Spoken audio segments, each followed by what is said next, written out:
By now, you've probably heard about Australia's new right to disconnect laws. But here's the thing, with all the headlines, there are just as many myths floating around. So today, we're going to bust some of the biggest misconceptions and set the record straight. Myth number 1, my boss can't contact me after hours anymore. Not true. The law doesn't ban your employer or even a client from calling, emailing, or messaging you outside of work hours. What it does is give you the right to refuse to monitor, read, or respond, unless refusing would be unreasonable. So, if it's an urgent legal requirement or a genuine safety issue, you may need to respond. But if it's just a late night email that can wait, you can leave it until tomorrow. Myth number 2, I can ignore everything outside my rostered hours. Not always. The right to disconnect isn't a blanket excuse to ghost your workplace.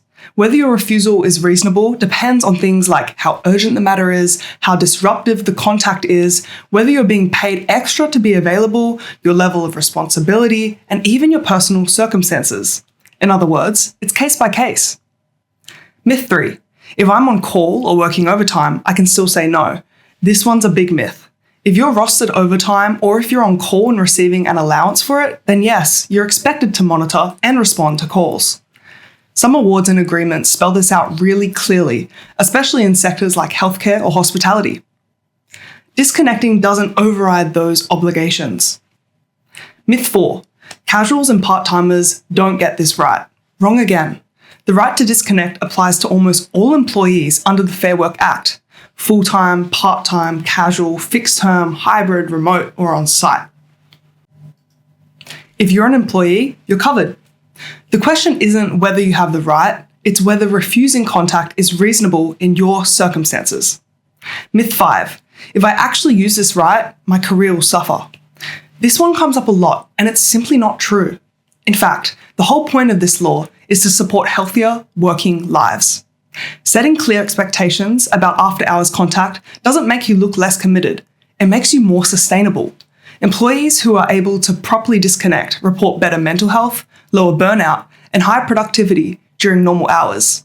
That's a win for you and your employer. Myth 6, it only applies to big companies. Nope. The rules apply everywhere. The only difference is timing. Larger employers have been covered since August 2024, while for small businesses, the rules kicked in from August 2025. But once they apply, the protections are exactly the same. So, the right to disconnect isn't about banning calls or emails, it's about balance, being reasonable, and protecting your personal time without leaving your employer in the lurch when something urgent really does come up.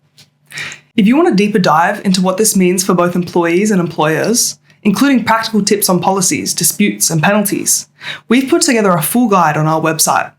That's where you'll get the latest updates and plain English advice tailored for Australian workplaces. Check it out at the link below.